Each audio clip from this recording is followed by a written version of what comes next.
இழந்திருக்கக்கூடிய சூழ்நிலையில் பல்லாயிரக்கணக்கான மக்கள் நாட்டை விட்டு வெளியேறி இருக்கக்கூடிய சூழ்நிலையில் இன்று எமது பல பாடசாலைகள் மூடப்பட்டுக் கொண்டிருக்கின்றன. வடக்கு மாகாணத்தில் பார்த்தீர்களாக இருந்தால் ஆரம்ப பள்ளிகளில் மாணவர்களுடைய வருகை அல்லது சேர்ப்பு என்பது பார்த்தீங்கன்னா 2 மாணவர் 3 மாணவர்கள் சேரக்கூடிய பாடசாலைகள் கூட நான் பார்த்திருக்கின்றேன். வருகின்ற தை மாதம் சில முக்கியமான பாடசாலைகளில் சில சமயம் 50-100 மாணவர்கள் சேரலாம்.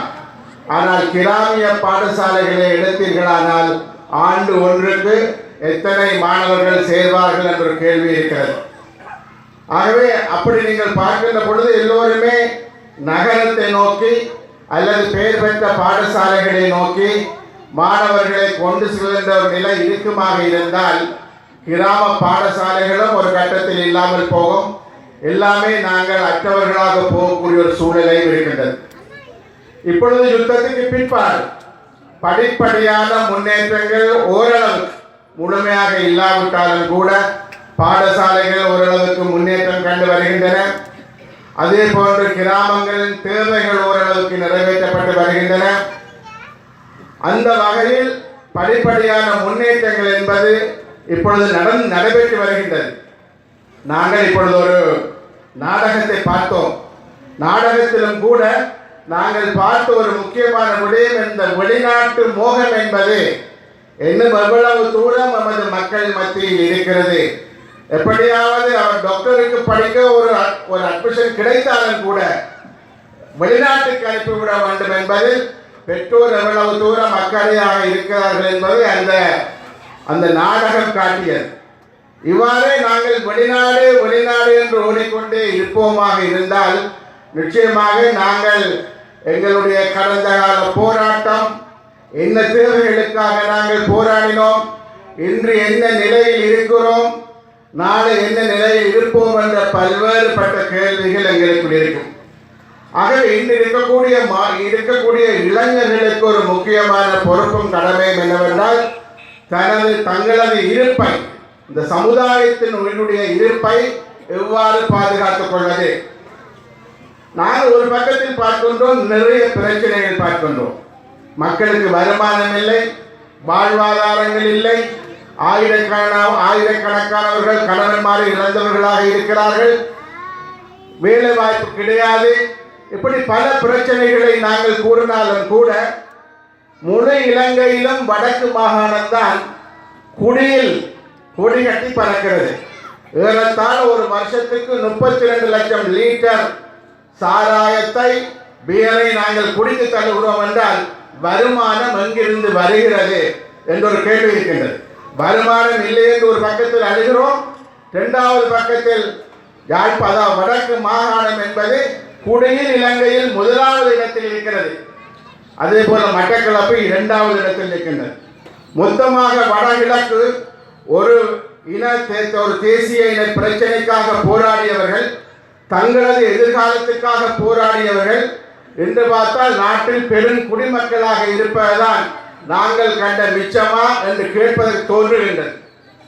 ஆகவே இளைஞர்களாகிய உங்களுக்கு நான் வைக்கக்கூடிய ஒரு கோரிக்கை என்னவென்றால், நிச்சயமாக நாங்கள் முதல் ஆரம்ப கட்டத்தில் நாகரீகம், குடிப்பது நாகரீகம், ஒரு பாட்டிக்கு போவது நாகரீகம், பாட்டியில் இவ்வாறான விடயங்கள் கலந்து கொள்வது நாகரீகம் என்று போய் இறுதியாக எங்கே போய் முடிகிறது என்றால் அது ஒரு மிக மோசமான குடி என்ற பழக்க வழக்கத்தில் மாத்திரமல்ல, எங்களது கலாச்சாரங்கள் வாழ்வெட்டு கலாச்சாரங்களாகவும் அது மாறிக்கொண்டு போவதை நாங்கள் பார்க்கக்கூடியதாக இருக்கிறது. ஆகவே நூலகங்கள், சரசமூக நிலையங்கள், விளையாட்டு கழகங்கள் போன்றவைக்கு ஒரு பாரிய கடமை இருக்கிறது. என்னவென்றால் சமுதாயத்தை சரியான வழியில் கொண்டு செல்வதற்கான அந்த பாரிய கடமை நிச்சயமாக இருக்கின்றது. உருத்திரபுரம் கிராமம் நான் சொன்ன மாதிரி உண்மையாகவே பல நல்ல விடயங்களை கொண்ட காந்தி நிலையம் என்பது மிக நீண்ட காலங்களுக்கு முன்பு உருவாக்கப்பட்டது.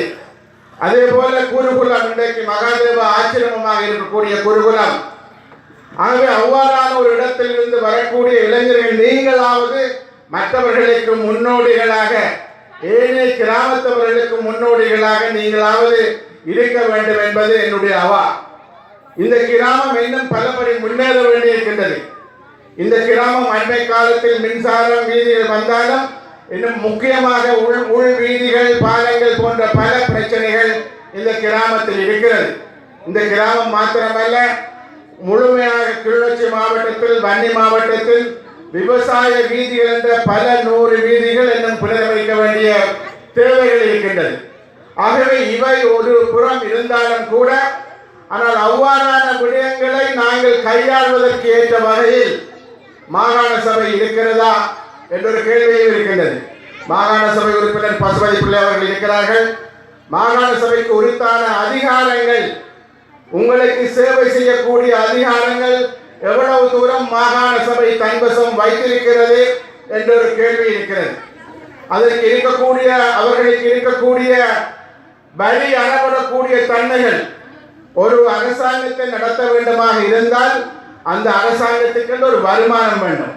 உங்களுக்கு தெரியும், விடுதலை புலிகள் இருந்த காலத்தில் அந்த இயக்கத்தை அவர்கள் அந்த தங்களது மக்களை தங்களது கட்சியை வழிநடத்துவதற்கு அவர்கள் பல விதங்களில் வரிகளை அறவிட்டார்களே. அந்த போராட்டத்தை கொண்டு நடத்த வேண்டும் என்று சொன்னால் நிச்சயமாக நிதி என்பது முக்கியமான ஒரு விடயமாக இருந்தது. அதே போன்று வடக்கு மாகாணத்தை கொண்டு நடத்த வேண்டுமாக இருந்தால், அபிவிருத்திகள் செய்ய வேண்டுமாக இருந்தால், வளர்ச்சியை நாங்கள் காண வேண்டுமாக இருந்தால், வேலை வாய்ப்புகளை உருவாக்க வேண்டுமாக இருந்தால், கல்வியை மேம்படுத்த வேண்டுமாக இருந்தால், அவ்வாறான ஒரு சபைக்கு அதிகாரங்கள் என்பது முக்கியமானது. ஆனால் அந்த அதிகாரங்கள் என்பது இப்பொழுது மாகாண சபைக்கு பார்த்தீர்கள் என்றால் மிக மிக மட்டுப்படுத்தப்பட்ட அதிகாரங்கள் மாத்திரம்தான் இருக்கின்றது. அரசாங்கம் கொடுக்கிற பணத்தில் நீ கிளிநொச்சிக்கு எவ்வளவு செலவு செய்ய வேண்டும், அல்லது விவசாயத்துக்கு எவ்வளவு செலவு செய்ய வேண்டும், கல்விக்கு எவ்வளவு செலவு செய்ய வேண்டும், சுகாதாரத்துக்கு எவ்வளவு செலவு செய்ய வேண்டும் என்று மத்திய அரசாங்கமே குறித்து ஒதுக்கக்கூடிய பணத்தை பகிர்ந்து கொடுக்கிற ஒரு வேலையை செய்வதுதான் மாகாண சபையாக இருந்தால், மாகாண சபையால் பாரிய அளவில் அபிவிருத்திகளை செய்ய முடியாது. ஆகவேதான் எமக்கு முழுமையான அதிகாரங்கள் வேணும். உங்களுக்கு தெரியும், இப்பொழுது ஒரு அரசியல் சாசன மாற்றம், பாராளுமன்றம் அரசியல் சாசன சபையாக மாற்றப்பட்டிருக்கிறது.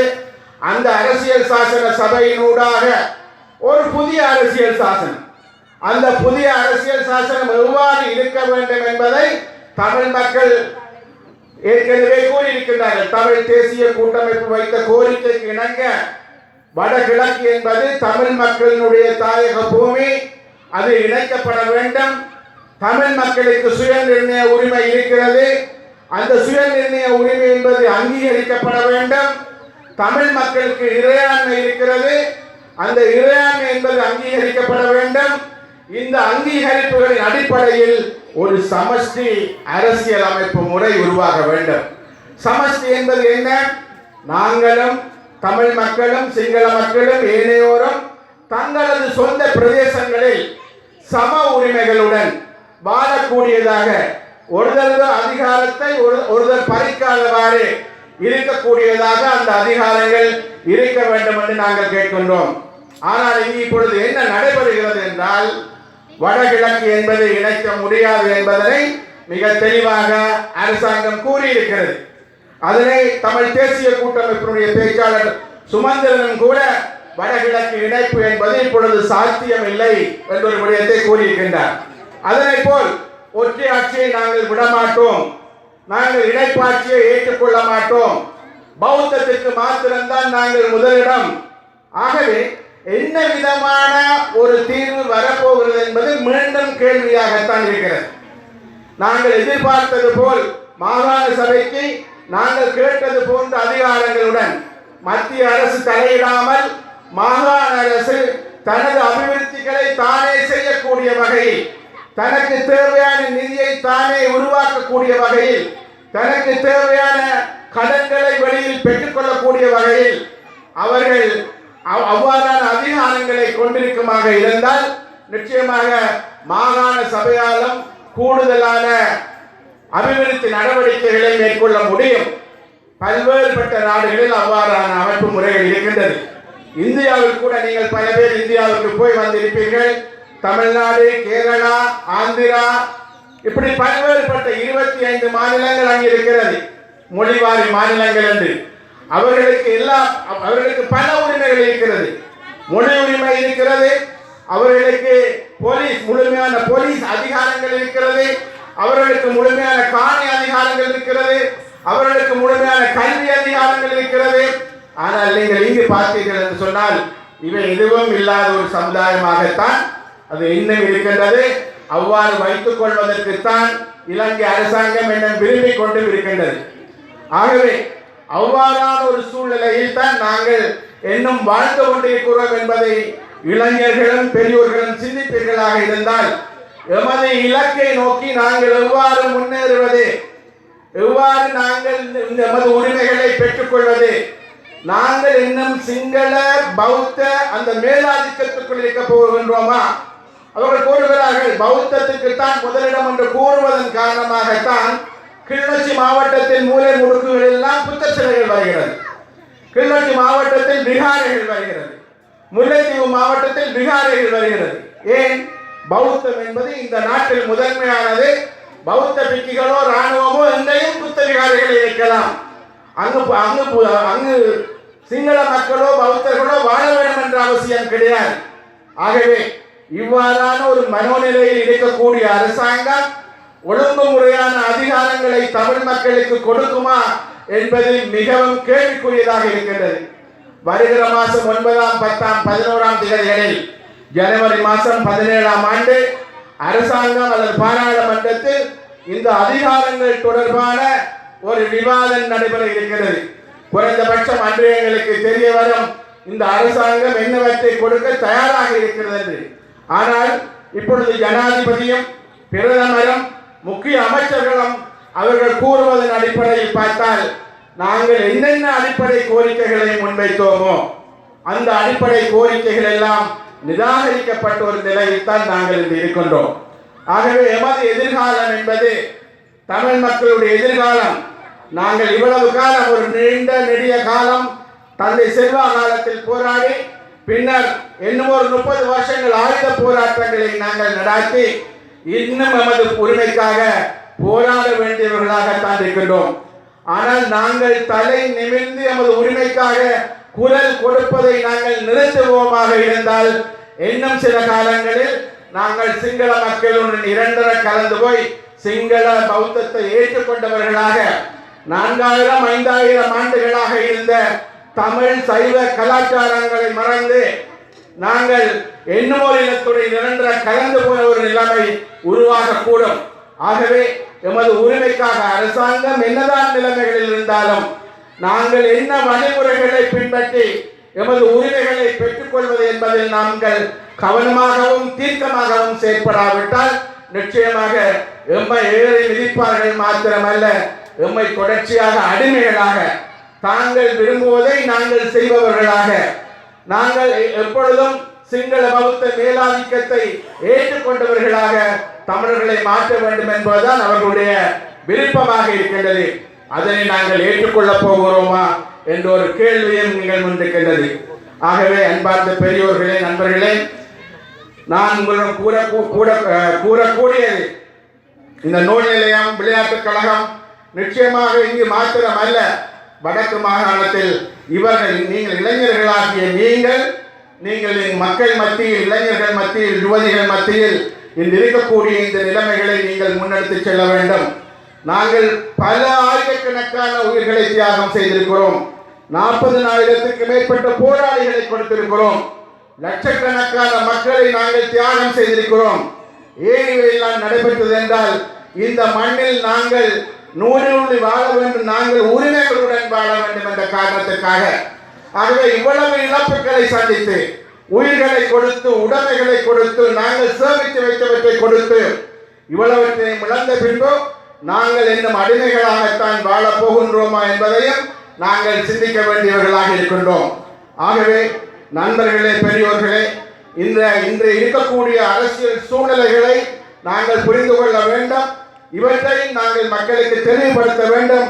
எமது சமுதாயத்தை சீரழிப்பதற்கு உங்களுக்கு வடக்கு மாகாண முதல்வர் அடிக்கடி கூறுவார், இந்த மக்கள் இந்த இளைஞர்களை சீர்கெடுப்பதில் ராணுவம் முதன்மையான பங்கை வகிக்கிறது.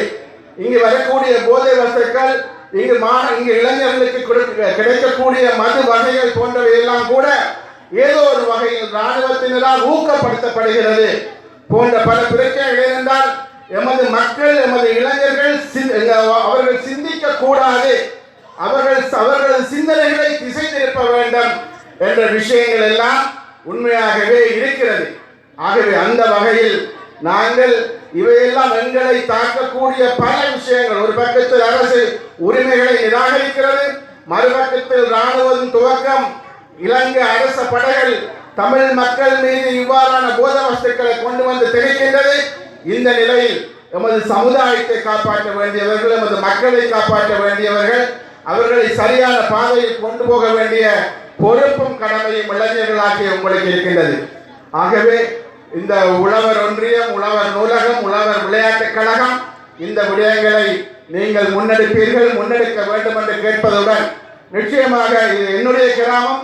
ஆகவே உங்களுடைய நூலகம், உங்களுடைய விளையாட்டுக் கழகம், உங்களுடைய கிராமம் முன்னேறுவதற்கு எதிர்காலத்தில் இன்னும் என்னென்ன உதவிகளை நாங்கள் செய்ய முடியுமோ செய்வதற்கு தயாராக இருக்கிறேன் என்பதை கூறி இங்கே அழைத்த உங்கள் எல்லோருக்கும் எனது நன்றிகளை கூறி விடைபெறுகிறேன். வணக்கம்.